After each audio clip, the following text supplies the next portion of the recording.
देखिए, आज हम लोग राष्ट्रपति की विधायिका संबंधी शक्तियों के बारे में अध्ययन करेंगे। इसके पहले हम लोगों ने पिछले वीडियो में राष्ट्रपति की कार्यपालिका संबंधी शक्तियों के बारे में अध्ययन किया था। विधायिका संबंधी शक्ति जो है उसमें सबसे पहले तो ये ध्यान रखिए कि राष्ट्रपति संसद के एक अंग होते हैं। ये हम शुरुआत में ही बता चुके हैं। अनुच्छेद 79 के अंतर्गत ये आपका संसद है। संसद के अंतर्गत लोकसभा, राज्यसभा और राष्ट्रपति, ये तीन चीजें आती हैं। अब देखिए कि ये अनुच्छेद 79 हम इसके पहले भी बता चुके हैं, बार बार बताते रहेंगे। बताते रहने के पीछे कारण ये है कि बड़ी आसानी से कई बार ये बात आपको सुनाई पड़ेगा, कानों में जाएगा, तो रटने की आवश्यकता नहीं पड़ेगी।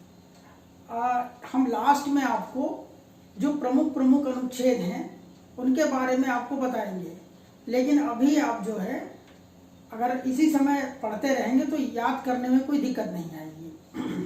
देखिए, अब देखिए, राष्ट्रपति चूंकि संसद के एक अंग है और संसद का काम क्या होता है?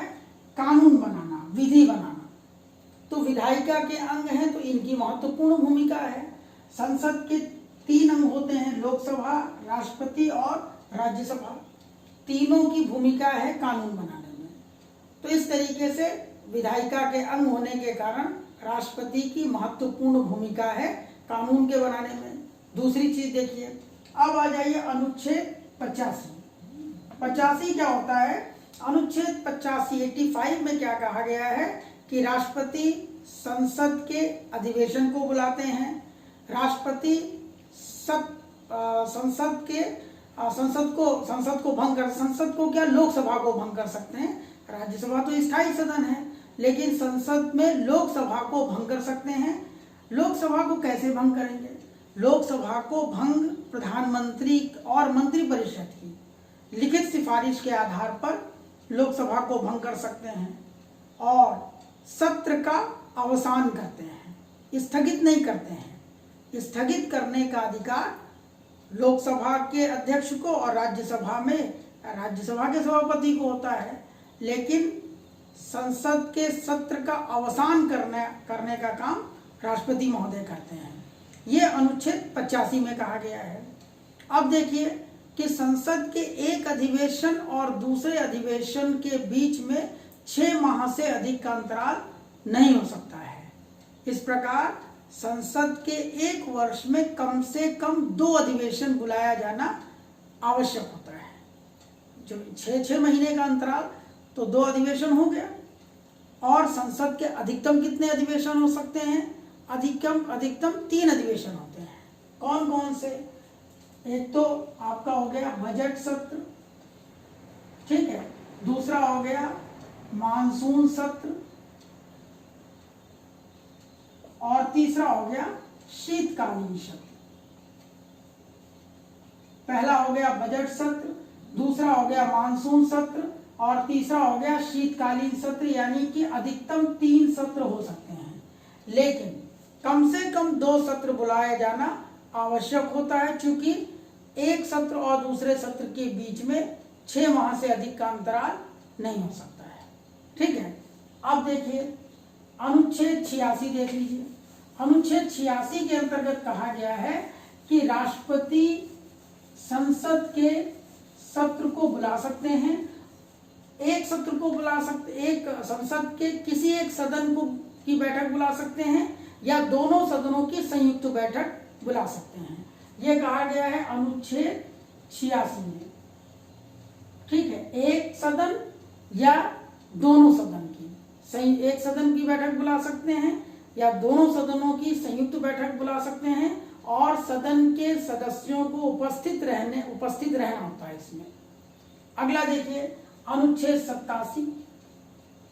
देखिए अनुच्छेद 87 में कहा गया है कि राष्ट्रपति जब आम चुनाव होता है, लोकसभा का चुनाव होता है, तो चुनाव के बाद संसद की जो पहली बैठक होती है उसको संबोधित करते हैं, या प्रत्येक वर्ष के प्रारंभ में संसद के दोनों सदनों की बैठक को संबोधित करते हैं। अच्छा, ये जो संबोधित करते हैं इसे राष्ट्रपति का अभिभाषण कहते हैं।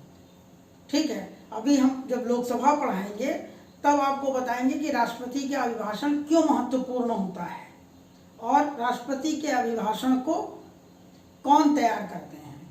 ये सारी चीज़ें हम लोकसभा में बताएंगे, क्योंकि अगर अभी बताएंगे तो एक तो वो रिपीट होगा और दूसरी चीज़ ये होगा कि अभी जो विधायिका संबंधी अधिकार हैं वो वही बहुत ज़्यादा डिटेल में है। तो इसको देखिए कि अनुच्छेद 87 में कहा गया है कि संसद के दोनों सदनों की संयुक्त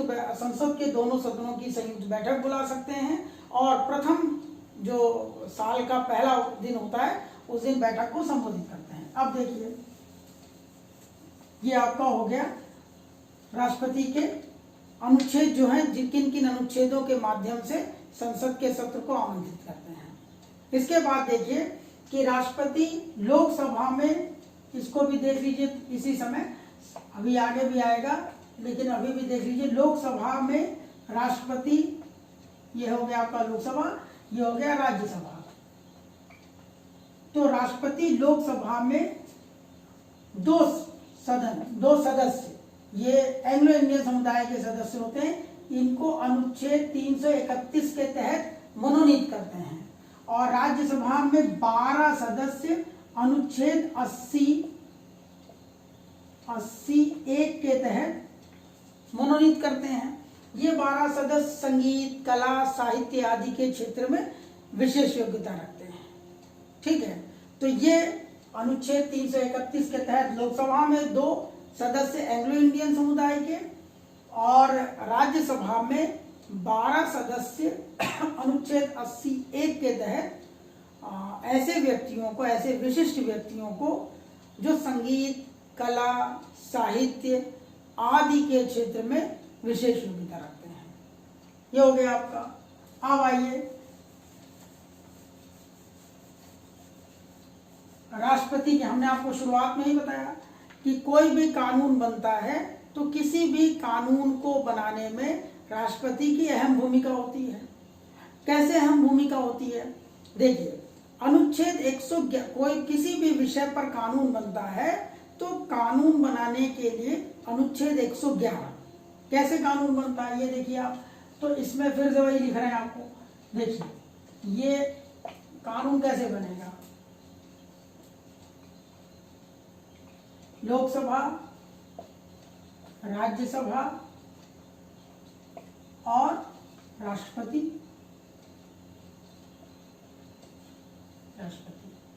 ठीक है, अब देखिए कि कानून बनाने में हमने आपको शुरुआत में ही बताया कि तीनों की महत्वपूर्ण भूमिका होती है। कोई प्रस्ताव, चाहे लोकसभा से किसी विषय पर अगर कानून बनना होता है, अगर धन संबंधी छोड़ के, क्योंकि धन संबंधी प्रस्ताव की शुरुआत लोकसभा से होती है, और अगर किसी नए राज्य का गठन होता है तो नए राज्य के गठन के संबंध में प्रस्ताव राज्यसभा से शुरू होती है, और वैसे अन्य कोई प्रस्ताव होगा तो उसकी शुरुआत चाहे लोकसभा से हो चाहे राज्यसभा से हो। तो लोकसभा से मान लीजिए प्रस्ताव पास हुआ, फिर राज्यसभा में गया, राज्यसभा में प्रस्ताव पास हुआ तो राष्ट्रपति के पास आया, राष्ट्रपति जी ने हस्ताक्षर कर दिए, कानून बन गया। अब उसमें कुछ प्रस्ताव ऐसे होते हैं जो साधारण बहुमत से पास हो जाते हैं और कानून बन जाते हैं, और कुछ ऐसे होते हैं जिनके लिए विशेष बहुमत की आवश्यकता होती है, और कुछ ऐसे होते हैं जिनमें विशेष बहुमत के साथ साथ आधे से अधिक राज्यों की विधानसभाओं की भी सहमति आवश्यक होती है। ठीक है, मतलब क्या हुआ कि देखिए, लोकसभा पास करे, राज्यसभा पास करे और राष्ट्रपति जी हस्ताक्षर कर दे, कानून बन जाएगा। लेकिन अगर राष्ट्रपति उस पर साइन नहीं करते, हस्ताक्षर नहीं करते, तो कानून नहीं बन पाएगा। और जब राष्ट्रपति जी हस्ताक्षर नहीं करते हैं तो उसको कहते हैं वीटो।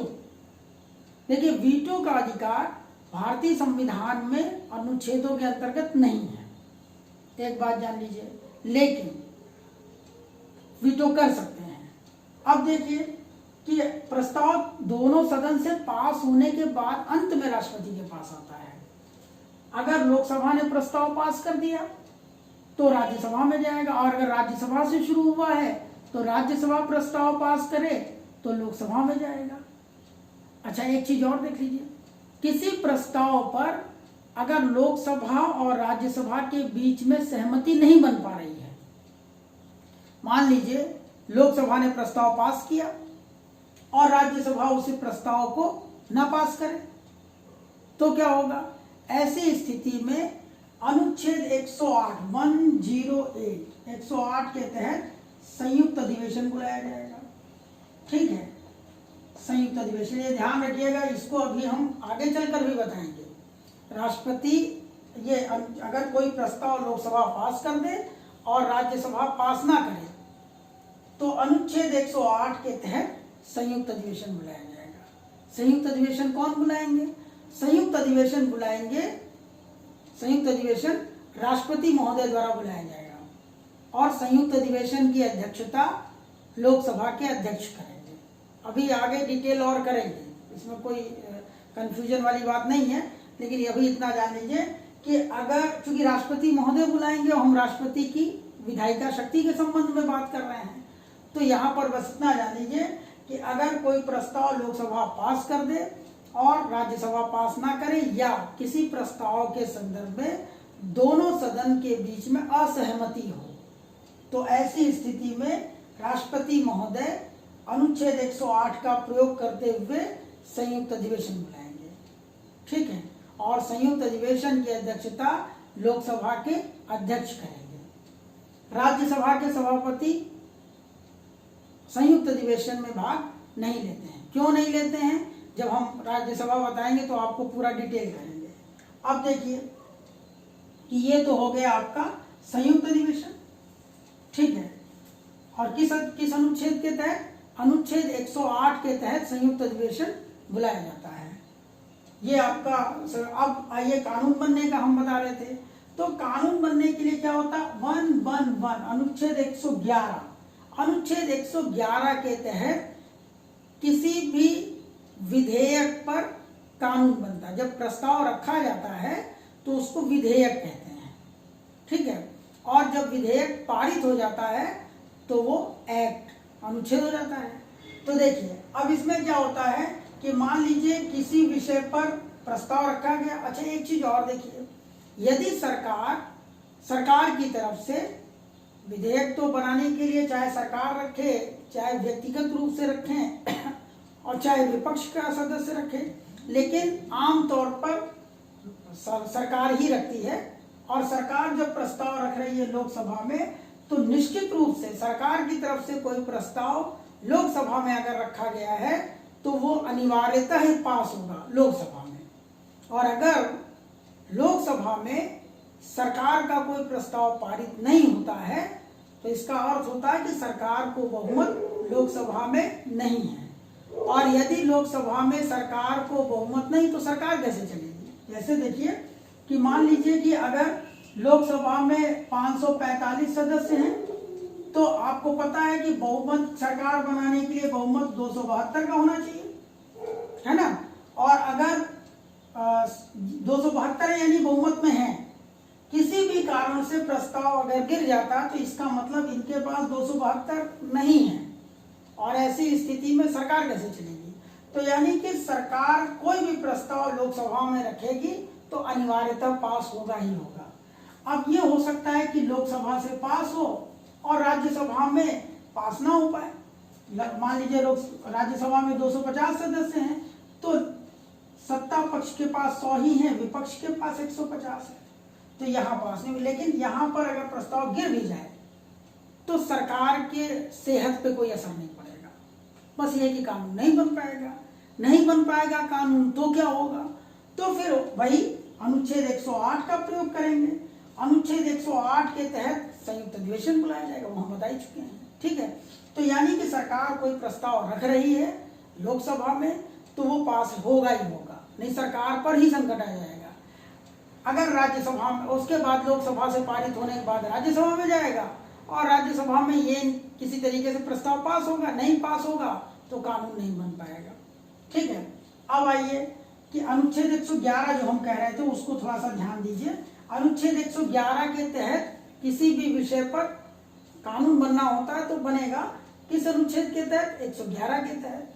लोकसभा पास करेगी, राज्यसभा पास करेगी और राष्ट्रपति जी हस्ताक्षर कर देंगे, कानून बन जाएगा। यदि हस्ताक्षर नहीं करेंगे तो क्या होगा? तो उसको कहते हैं वीटो। अभी हम बता चुके हैं वीटो। अब देखिए वीटो कितने प्रकार के, वैसे तो वीटो 4 प्रकार के होते हैं, लेकिन एक वीटो जो विशेषित वीटो होता है वो अमेरिका के राष्ट्रपति, अमेरिकी संविधान में है, अमेरिका के राष्ट्रपति उसका प्रयोग करते हैं और भारत के राष्ट्रपति, भारत में उस विशेषित वीटो का प्रयोग नहीं होता है। तो अब आप पहला देखिए आत्यांतिक वीटो, इसको कहते हैं एब्सोल्यूट वीटो। आत्यांतिक वीटो, इसका हो गया एब्सोल्यूट वीटो, इसको कहेंगे एब्सोल्यूट वीटो। एब्सोल्यूट वीटो क्या होता है? एब्सोल्यूट वीटो जो है इसके अंतर्गत क्या होता है कि यदि कोई प्रस्ताव लोकसभा पास करे, राज्यसभा पास करे और राष्ट्रपति महोदय उस पर हस्ताक्षर करने से मना कर दें, ठीक है, तो उसको कहेंगे आत्यांतिक वीटो। बिल्कुल मना कर दें कि नहीं करेंगे, इसको कहेंगे एब्सोल्यूट वीटो। ठीक है, तो ये जो है ये ये राष्ट्रपति महोदय प्रयोग कर सकते हैं एब्सोल्यूट वीटो। दूसरा होता है निलंबनकारी वीटो। निलंबनकारी वीटो क्या होता है कि यदि लोकसभा प्रस्ताव पास करे, राज्यसभा प्रस्ताव पास करे और राष्ट्रपति महोदय उसको रोक दें, ना पास करें, साइन ना करें, तो ये निलंबनकारी वीटो हो गया। अब इसमें क्या होता है, अच्छा एब्सोल्यूट वीटो देखिए क्या होता है कि एब्सोल्यूट वीटो में एक बात बता दें, एब्सोल्यूट वीटो अगर सरकार की तरफ होता क्या है कि मान लीजिए कि किसी निजी संसद सदस्य ने प्रस्ताव पेश किया, आमतौर पे एब्सोल्यूट वीटो सरकार का तो आमतौर पे राष्ट्रपति करेंगे ही नहीं, और अगर करते हैं तो किसका? निजी संसद सदस्य ने अपनी तरफ से, मतलब संसद सदस्य ने अपना निजी विधेयक प्रस्तुत किया तो उस पर राष्ट्रपति कर सकते हैं। या मान लीजिए कि किसी सरकार ने प्रस्ताव प्रस्तुत किया और इलेक्शन हो गया, इलेक्शन के बाद मान लीजिए दूसरी सरकार आ गई, तो दूसरी सरकार ने उस प्रस्ताव को राष्ट्रपति महोदय से कहा कि हम इस पे कानून ही नहीं बनाना चाहते हैं, और राष्ट्रपति ने उस पर एब्सोल्यूट वीटो कर दिया। तो एब्सोल्यूट वीटो का मतलब आत्यांतिक वीटो, जिसपे कि अब आगे कोई बात नहीं होगी। अगला आ जाइए निलंबनकारी वीटो। निलंबनकारी वीटो क्या होता है कि लोकसभा ने प्रस्ताव पास किया, राज्यसभा ने प्रस्ताव पास किया और राष्ट्रपति महोदय ने हस्ताक्षर नहीं किया, फिर भेज दिया उसके पास, वापस भेज दिया, पास होने के लिए वापस कर दिया संसद को, और संसद ने उस प्रस्ताव को पुनः पारित करके भेज दिया, तब राष्ट्रपति हस्ताक्षर करने के लिए बाध्य होंगे। देखिए इस तरीके का प्रस्ताव राष्ट्रपति आर वेंकट रमन के समय आया था जब सांसदों को पेंशन से संबंधित मामला था, और उस पर राष्ट्रपति महोदय ने निलंबनकारी वीटो का प्रयोग किया था।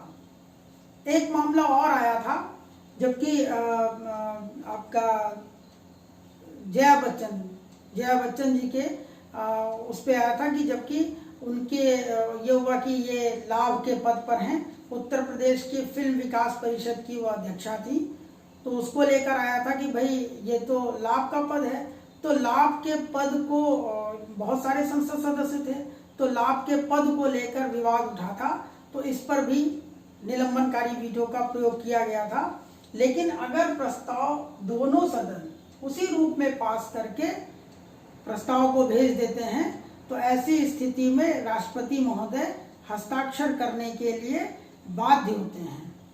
ये हो गया आपका निलंबनकारी वीटो। इसके बाद आ जाइए जेबी वीटो, इसको पॉकेट वीटो कहते हैं, पॉकेट वीटो, या इसको जेबी वीटो, जेबी वीटो। वीटो का मतलब निषेधाधिकार। अब देखिए पॉकेट वीटो में क्या होता है। पॉकेट वीटो का मतलब ये हो गया कि दोनों सदन प्रस्ताव पास करके राष्ट्रपति महोदय के पास भेजें और राष्ट्रपति महोदय उस पर कोई निर्णय ना लें, उसको रोक दें, ना हाँ करें ना करें, वो ऐसे ही पड़ा हुआ है। इसको पॉकेट वीटो कहते हैं। देखिए पॉकेट वीटो का प्रयोग 1986 में 1986 में राष्ट्रपति श्री ज्ञानी जैल सिंह जी ने किया था और वो डाक बिल विधेयक पर था और उस पर पॉकेट वीटो किया। और 1986 से लेकर, चूंकि वीटो कितने दिन के लिए है, राष्ट्रपति महोदय कब साइन करेंगे, इसका कोई उसमें संविधान में उल्लेख नहीं है। तो राष्ट्रपति महोदय ने पॉकेट वीटो किया 1986 में और आज तक वो वैसे ही पड़ा हुआ है।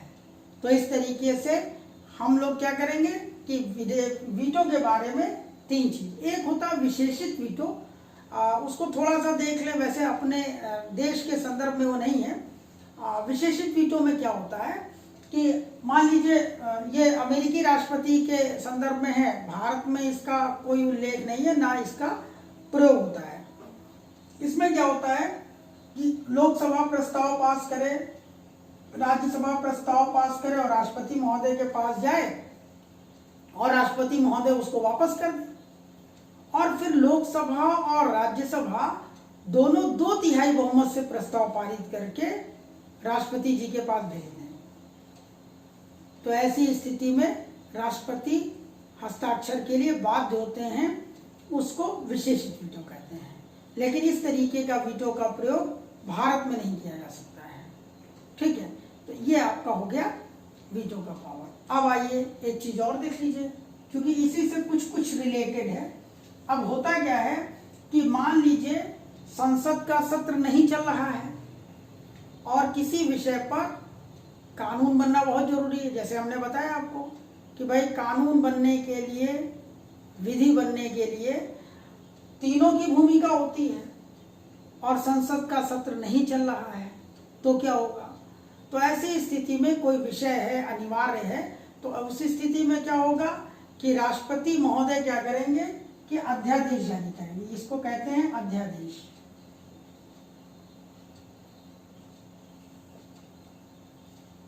अध्यादेश, ठीक है। अब अध्यादेश देख लीजिए क्या होता है कि अध्यादेश में क्या होता है कि किसी विषय पर कानून बनना जरूरी है और संसद का सत्र नहीं चल रहा है, तो ऐसी स्थिति में राष्ट्रपति महोदय अध्यादेश जारी करेंगे। और अध्यादेश किन विषय पर जारी करेंगे? अध्यादेश उन्हीं विषय पर जारी करेंगे जिस पर संसद कानून बना सकती है, जैसे संघ सूची के विषय। ठीक है, तो अब अध्यादेश जारी करने का क्या नियम है? देखिए उसमें नियम तो ये है, संविधान में कहा गया है कि 6 सप्ताह के लिए जारी किया जाता है। 6 सप्ताह, ठीक है। अच्छा, अध्यादेश किस अनुच्छेद के तहत? 1, 2, 3 123 यही में जान लीजिए, क्योंकि 1, 2, 3 राष्ट्रपति महोदय 1, 2, 3 के तहत, और अगर राज्य में अध्यादेश जारी करेंगे राज्यपाल तो 2, 1, 3। केवल अभी राज्यपाल तो चल नहीं रहा है, लेकिन केवल याद करने के लिए हम बता रहे हैं कि अगर राष्ट्रपति जी जारी करेंगे तो 1, 2, 3 और राज्यपाल महोदय जारी करेंगे तो 2, 1, 3 के तहत। ठीक है, अब देखिए अध्यादेश जब राष्ट्रपति जी जारी करेंगे तो किस संघ सूची के विषय पे या संसद जिन विषयों पर कानून बना सकती है, इसको जानेंगे। अध्यादेश कितने दिन के लिए जारी किया जाता है? तो ध्यान रखिएगा 6 सप्ताह के लिए। संविधान में 6 सप्ताह के लिए ही है, लेकिन होता क्या है कि अध्यादेश कब जारी किया जाता है? जब संसद का सत्र नहीं चल रहा हो। ठीक है, जब संसद का सत्र नहीं चल रहा है तो ऐसी स्थिति में 6 माह तब तो संसद का सत्र नहीं चल सकता है।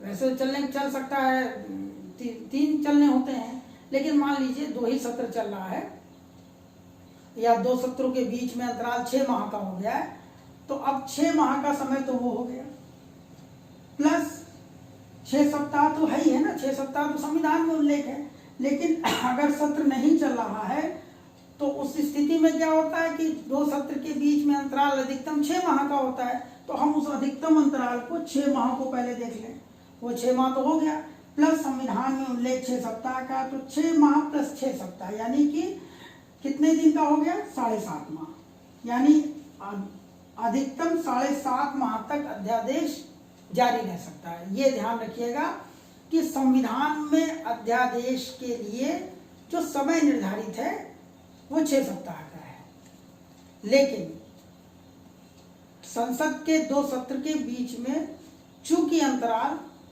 6 माह का हो सकता है अधिकतम, इसलिए वो 6 माह प्लस 6 सप्ताह जोड़ा जाता है। इसीलिए क्वेश्चन आता है, तो आता है कि संसद एक अध्यादेश अधिकतम कितने दिनों तक जारी रह सकता है, तो वो रह सकता है 7.5 माह।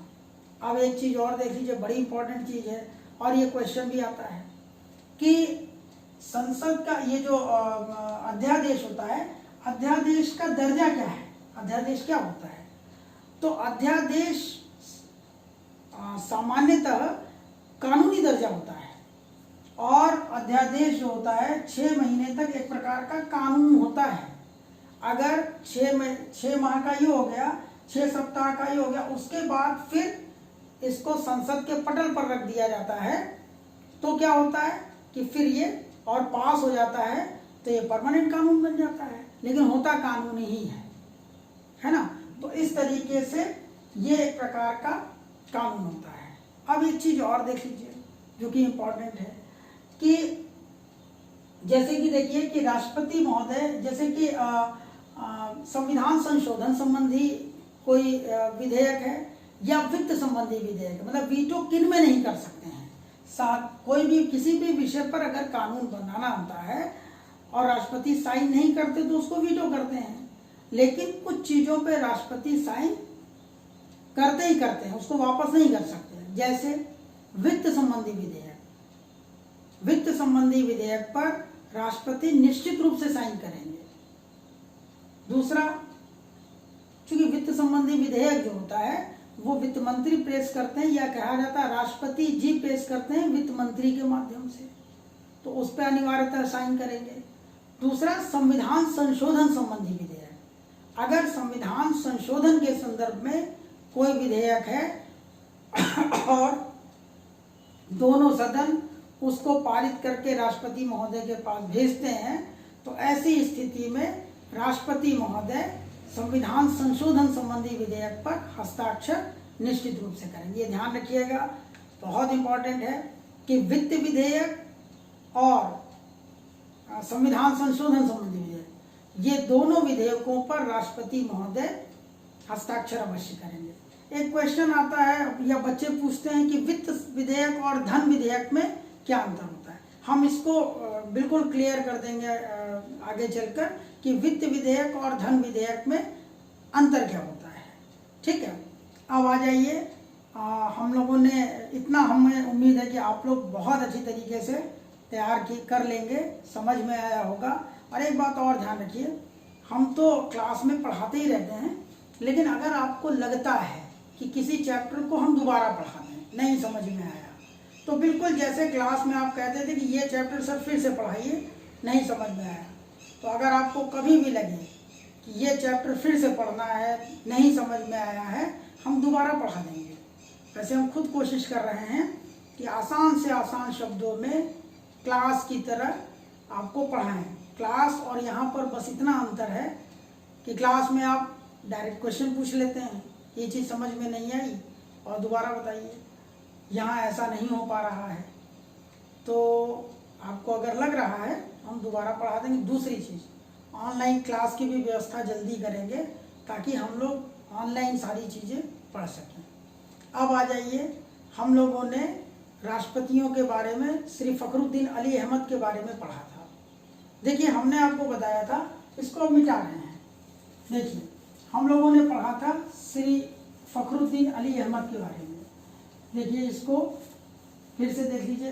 पहले राष्ट्रपति अपने डॉक्टर राजेंद्र प्रसाद, दूसरे डॉक्टर सर्वपल्ली राधाकृष्णन, तीसरे डॉक्टर जाकिर हुसैन, चौथे श्री वीवी गिरी, पांचवें श्री फखरुद्दीन अली अहमद और छठे श्री नीलम संजीव रेड्डी। इस बीच में डॉक्टर जाकिर हुसैन की जब मृत्यु हुई थी कार्यकाल के दौरान, तो उस समय जो राष्ट्रपति महोदय कार्यभार संभाले थे, अस्थायी राष्ट्रपति, वो थे श्री वीवी गिरी।